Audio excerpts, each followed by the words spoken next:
Sir झुकाओगे तो पत्थर भी देवता हो जाएगा। किसी को इतना मत चाहो वरना वो बेवफा हो जाएगा। और हम दरिया है मालूम है हमें अपना हुनर, जिस तरफ भी चल पड़े रास्ता हो जाएगा। बशीर बद्र जी की पंक्तियों के साथ दोस्तों मैं आपका अपना नागेंद्र गुर्जर हास्य कवि आज एक ऐसे कलाकार से मिलाने जा रहा हूँ जो आवाज़ का जादूगर है, जिसके अंदर बहुमुखी प्रतिभा है। कहते हैं कि हमारा हिंदुस्तान कलाकारों से भरा पड़ा है। यहाँ पर कलाकार है, यहाँ पर प्रतिभाएं हैं, लेकिन सही समय सही प्रतिभाओं को अगर मंच दिया जाए तो उनकी काबिलियत जनता तक पहुँचती है। इस कलाकार के अंदर टैलेंट है, आवाज़ की जादूगरी है, खूबी है, हास्य कलाकार है, मिमिक्री स्टार है।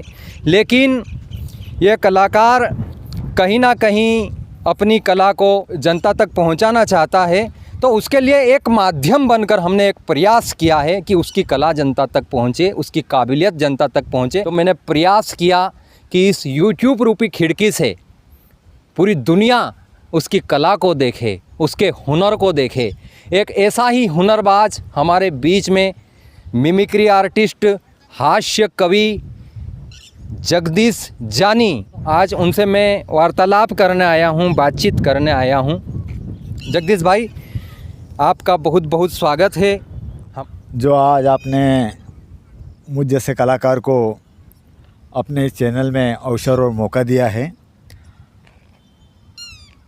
कला ईश्वरीय वरदान होता है जी, और ये हर किसी को नसीब नहीं होती। जी जी। और आज आपके इस चैनल में यहाँ पर उपस्थित हुआ हूँ। मैं आपको कुछ आवाज़ें भी निकाल के दिखाऊंगा। बिल्कुल, हम वहाँ तक पहुँचेंगे, आवाज़ भी सुनेंगे। लेकिन पहला प्रश्न मेरा ये है कि आपको कब पता चला कि मेरे अंदर ये हुनर है, ऐसी काबिलियत है कि जो जनता तक पहुँचाना चाहिए, और जनता का रिस्पॉन्स कैसा रहा? बहुत विरले लोग होते हैं कि जो किसी की आवाज़, आर्टिस्ट की आवाज़ निकाल लेते हैं। ये कैसे कर पाते हैं आप, और कैसे पता चला आपको ये? जब मैं 5वीं क्लास में था जी, बकरियाँ चराने के लिए मैं जंगल में जाता क्या था। बात। मैं एक गरीब परिवार से जुड़ा हुआ व्यक्ति हूँ। बहुत संघर्षशील जीवन रहा आपका। बिल्कुल बिल्कुल। तो जैसे जंगल में जाता तो मैं एकांत में अकेला ही बड़बड़ाया करता। अकेला ही ये जो फिल्में होती है इन्हें देखता, एक दूसरे का जो किरदार होता है वो अकेला ही बोला करता। ऐसे धीरे धीरे मेरे को कुछ ऐसा लगने लगा कि अपने अंदर कुछ न कुछ है, कुछ अपने टैलेंट कंठे में कुछ न कुछ है, या माँ सरस्वती की अपने पर कुछ कृपा या दया हुई है। फिर जब मैं सन 1998 उस समय पर जब कंपटीशन होने लगा स्कूलों में कि भाई प्रतियोगिता में आपको भाग लेना है, तो मैंने भी हमारे टीचर से आग्रह किया कि सर मेरे अंदर भी एक कला है और मैं नीतीश भारद्वाज जो धारावाहिक श्री कृष्ण बने में उनकी आवाज़ निकालना चाहता हूँ। तो उन्होंने मैं कहा कि बेटे पहले मेरे को बोल के दिखाओ।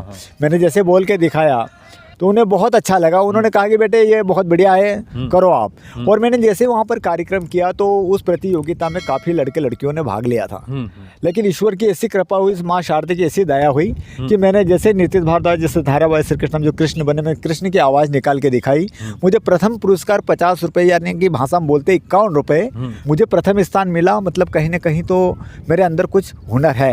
मैं अगर इसकी और थोड़ी सी तैयारी करूँगा तो आगे और सफलता पाऊँगा।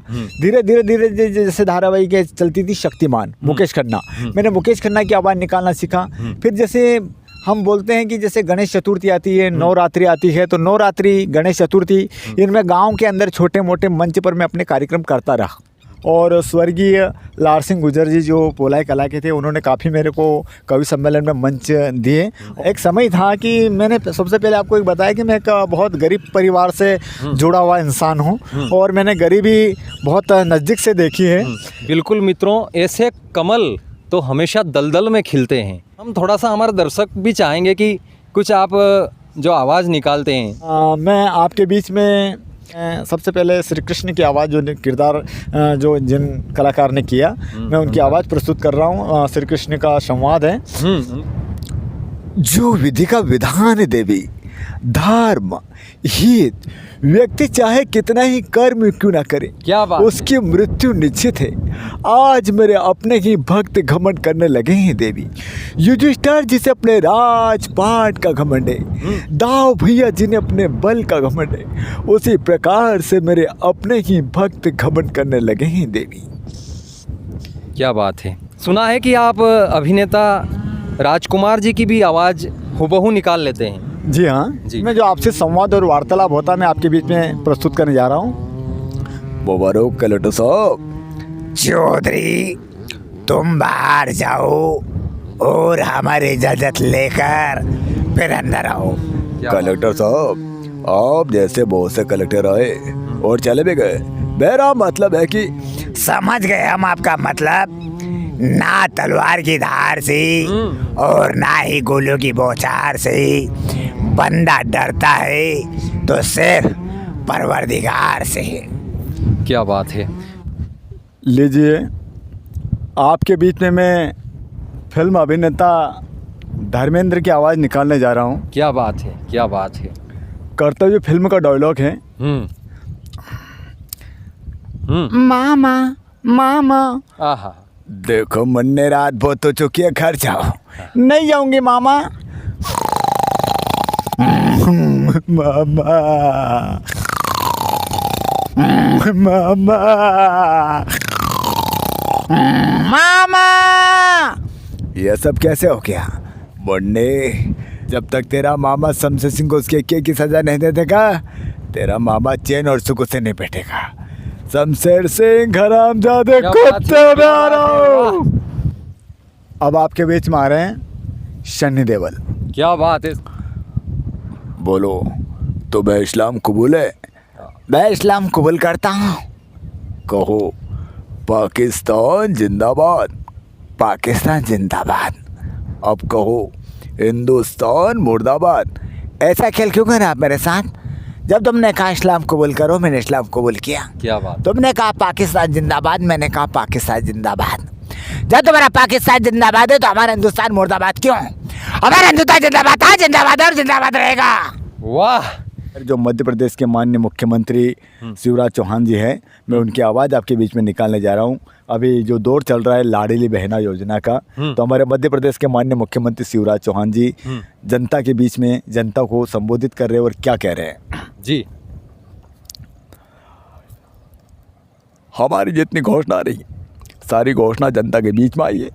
हमने सबसे पहले एक योजना निकाली थी, आहा। लाडली लक्ष्मी योजना। क्या बात। और अब हम जो योजना लेकर आ रहे हैं, हमारी योजना है लाडली बहना योजना। ये लाडली बहना योजना इसलिए है कि हमारी जो बहनें होती, घर में छोटे छोटे बच्चे होते, चॉकलेट बिस्किट के लिए रसाते हैं, हम उन बहनों के खाते में 1000 रुपया प्रति माह डालेंगे।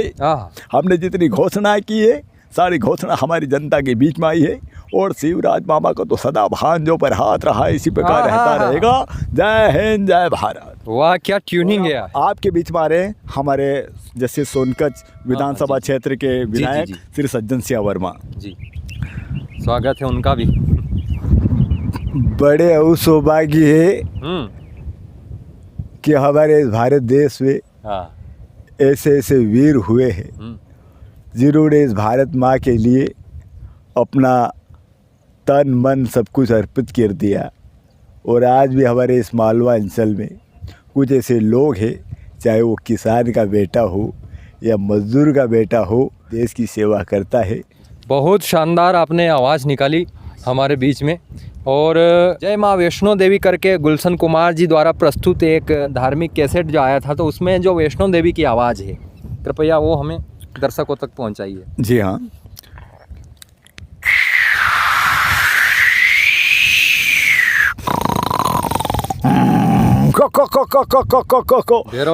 माताए, तू शायद ये नहीं जानती कि संसार में भैरव का नाम सर्वव्यापी है।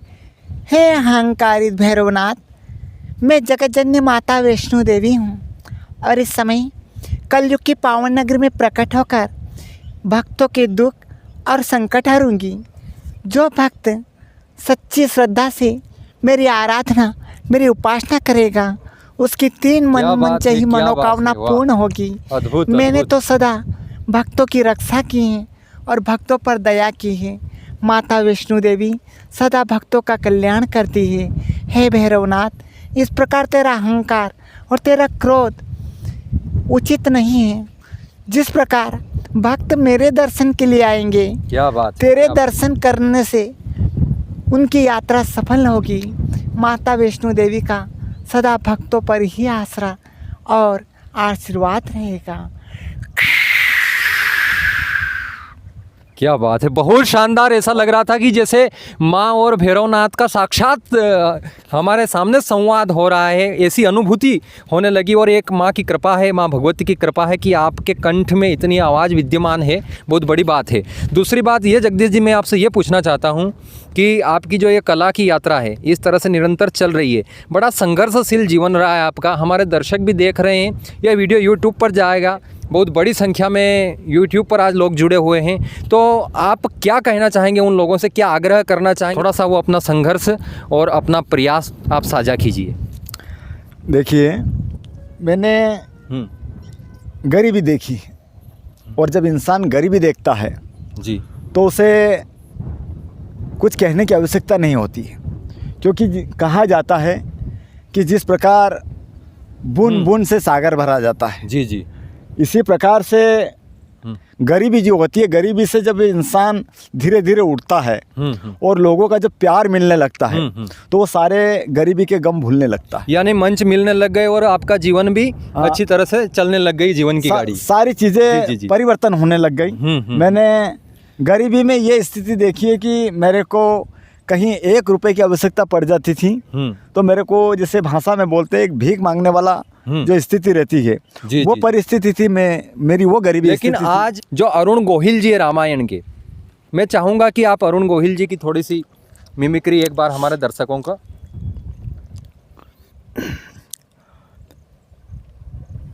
प्रणाम पिताश्री। क्या बात है पिताश्री, आप इधर पृथ्वी में लेटे हुए क्यों है? कैसे कहो पुत्र कि अपने पुत्र को 14 वर्ष के लिए वनवास भेज रहा हूँ।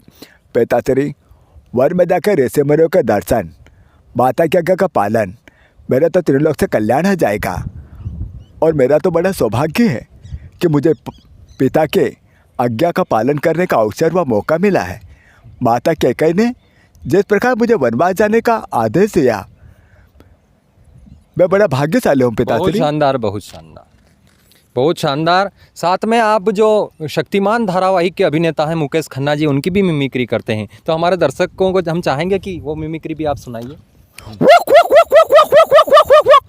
प्यारे दोस्तों, शक्तिमान का आप सभी से कहना है कि ये गोल गोल घूमना छोड़िए। शक्तिमान ये नहीं चाहता कि कोई बच्चा गोल घूमे, उसे चोट लगे। आप गोल घूमेंगे, आपको चोट लगेगी, आपके घर वाले परेशान होंगे। और शक्तिमान की करुणा पर बिना फिक्र का दाग लगेगा, तो कोई भी बच्चा गोल गोल ना घूमे। आप गोल घूमेंगे, आपको चोट लगेगी, तो शक्तिमान को परेशानी आएगी। तो दोस्तों, ये थे हमारे हास्य कवि और मिमिक्री स्टार जगदीश जानी जी, जिन्होंने अपनी कला के माध्यम से, अपनी मिमिक्री के माध्यम से आपका मनोरंजन किया। और जगदीश जी, बहुत बहुत धन्यवाद, आपने आज हमारे चैनल के लिए समय दिया। और मैं चाहूँगा दोस्तों कि ऐसे कलाकार का वीडियो आप और लोगों तक पहुँचाएं, शेयर कीजिए, ताकि ये आगे बढ़े और इनको मंच प्रदान किया जाए। आगे बढ़ेंगे तो इनको मंच मिलेंगे, तो इनको आगे बढ़ाना है। ग्रामीण अंचलों में ऐसे बहुत सारे कलाकार हैं जो आना चाहते हैं प्लेटफॉर्म पर, लेकिन उनके पास में वो ज्ञान नहीं है, वो नॉलेज नहीं है कि किस तरह से हम सोशल मीडिया का उपयोग कर सकें। ऐसे कलाकारों तक हमें पहुंचना है और उनको मंच दिलाना है, सोशल मीडिया के जरिए लोगों तक उनको पहुंचाना है। तो मैं सभी दर्शकों से ये निवेदन करूंगा कि चैनल को सब्सक्राइब कीजिए, वीडियो को लाइक कीजिए, शेयर कीजिए, कमेंट कीजिए। बहुत बहुत धन्यवाद। फिर मिलेंगे अगले किसी कलाकार के साथ में, तब तक अपना प्यार बनाए रखें। धन्यवाद।